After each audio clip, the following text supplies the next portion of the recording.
नमस्कार दोस्तों।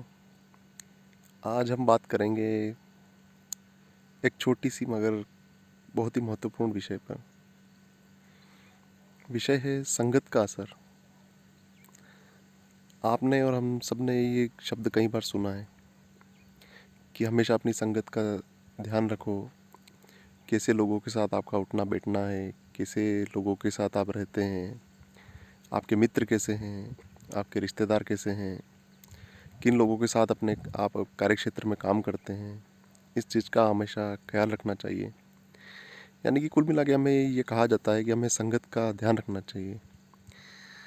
तो क्यों हमें कहा जाता है कि संगत का इतना ध्यान रखना चाहिए, या संगत का ऐसा हमारे व्यक्तित्व पर क्या प्रभाव पड़ता है? तो चलिए इस चीज़ को हम समझते हैं एक छोटी सी कहानी से। कहानी ऐसी है कि किसी गांव में गायें चराने वाले कुछ छोटे बच्चों का समूह होता है जो अपनी गायें लेके एक पहाड़ी पर गायें चराने जाते हैं। वहाँ पर गायों के लिए उपलब्ध पर्याप्त घास होती है। बच्चे दिन भर वहाँ अपनी गायें चराते हैं।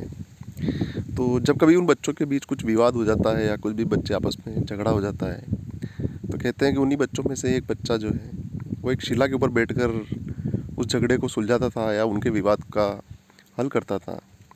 और उसका जो निर्णय होता था वो सभी बच्चों को मान्य होता था, और ऐसा होता था कि जिसको सर्व स्वीकार हो, ऐसा वो निर्णय देता था। तो धीरे धीरे ये बात बच्चों से लेकर गांव में फैल गई कि वो लड़का जो है इतना न्यायोचित न्याय देता है। तो एक दिन ये बात राजा को पता चली कि हमारे गांव में एक ऐसा लड़का है जिसका न्याय जो है वो सर्व स्वीकार और सर्वमान्य होता है। तो राजा उस बच्चे की प्रतीक्षा लेने के लिए उसे अपने राजमहल में बुलाता है। तो बालक वहाँ पर पहुँचता है राजमहल में। राजा कहते हैं कि मैं तुमको एक बात सुनाता हूँ और तुम उसका न्याय मुझे यहाँ पर सुनाना, ताकि मैं फैसला करूँगा कि तुम्हारा न्याय कितना सर्व स्वीकार है या सर्वमान्य है। तो लड़का कहता है कि नहीं महाराज, मैं यहाँ पर राजमहल में अपना न्याय नहीं दे पाऊँगा। तो राजा कहते हैं कि तो फिर? तो लड़का कहता है कि हमें न्याय के लिए तो उसी पहाड़ी पर चलना होगा जहाँ मैं गायें चराने जाता हूँ। तो राजा उस लड़के की बात मानते हुए अपने सैनिकों के साथ उस पहाड़ी पर जाते हैं। तो पहाड़ी पर जाके वो बच्चा बोलता है कि मैं उस शिला पर बैठकर आपकी बात सुनूंगा और फिर उसके बाद न्याय करूँगा।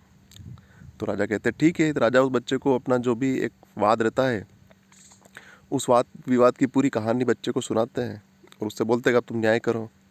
तो लड़का पूरा विवाद सुनने के बाद उसका न्याय देता है। तो राजा आश्चर्यचकित हो जाते हैं, क्योंकि उसका जो न्याय जो है, उसका जो फैसला जो है वो इतना सर्वमान्य और वो इतना उच्च स्तर का होता है कि राजा स्वयं दंग रह जाते हैं कि बच्चे में इतनी प्रतिभा का धनी एक साधारण सा बच्चा है। तो राजा कहते हैं कि तुमने ये फैसला मेरे राजमहल में क्यों नहीं दिया? तो बच्चा कहता है कि महाराज, मैं राजमहल में मैंने अपना फैसला इसलिए नहीं सुनाया कि मैं जो भी फैसला करता हूँ वो इसी शिला पर बैठ के करता हूँ। तो राजा को लगा कि ज़रूर इस शिला में कुछ ना कुछ चमत्कारी चीज़ है। तो राजा अपने सैनिकों को आदेश देता है और उस शिला के आसपास खुदाई करवाता है। सैनिक खुदाई करते करते थोड़ा गहरा जाते हैं तो पाते हैं कि उसके अंदर एक सिंहासन उन्हें प्राप्त होता है। राजा ससम्मान उस सिंहासन को बाहर निकलवाते हैं, उसकी साफ़ सफाई करवाते हैं और कहते हैं कि जब जांच पड़ताल की जाती है तो पता चलता है कि वो सिंहासन जो है वो महाराजा विक्रमादित्य का सिंहासन रहता है। और सिंहासन का इतना प्रभाव रहता है कि उसके प्रभाव से वो एक साधारण सा बच्चा भी इतना विशेष प्रकार का न्यायोचित न्याय प्रदान करने में सक्षम हो जाता है। तो किस प्रकार एक पत्थर की संगत से एक बच्चा एक विशेष प्रकार से न्याय करने में सक्षम हो जाता है। और कहा भी जाता है कि एक बात आपने भी सुनी होगी कि पारस पत्थर के स्पर्श से लोहा भी सोना हो जाता है। तो जब एक पत्थर के स्पर्श या प्रभाव से, और इसी प्रकार हम अपने हाथों में विशेष प्रकार के नग की अंगूठियाँ भी पहनते हैं, राशि के रत्न की अंगूठियाँ भी पहनते हैं। तो जब किसी विशेष प्रकार के पत्थर का हम पर इतना प्रभाव पड़ता है, तो आप विचार कीजिए कि हमारे आसपास की संगत या जिन लोगों के साथ हमारे आचार विचार, उठना बैठना और रहना है, उनका हमारे जीवन पर कितना प्रभाव पड़ता है।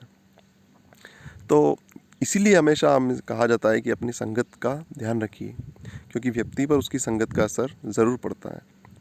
तो हमें हमेशा इस बात का ध्यान रखना चाहिए कि हमारे आसपास जो लोग हों वो सकारात्मक हो, सच्चे हों, नेक हों, ईमानदार हों, ताकि जिनसे हम कुछ सीख सकें और जिनकी शिक्षाओं को और जिनके जीवन जीने के तरीका का हम अनुसरण कर सकें। क्योंकि अगर हम हमारे से निम्न स्तर के लोगों के साथ अगर हम रहेंगे या नकारात्मक लोगों के साथ रहेंगे, तो कहीं ना कहीं उनकी नकारात्मकता का प्रभाव भी हमारे जीवन और हमारे व्यक्तित्व पर पड़ता ही है। तो इसलिए हमेशा हमें हमारे आसपास के लोगों का चुनाव और हमारे मित्रों का, हमारे सहपाठियों का चुनाव बहुत ही सावधानीपूर्वक करना चाहिए। परंतु दोस्तों, अब तो इतना समय है कि आप सिर्फ अपने आसपास के लोगों का चुनाव ही नहीं, हमें ये भी चुनाव बहुत सजगता से और सावधानीपूर्वक करना चाहिए, क्योंकि अब ज़माना इंटरनेट का है।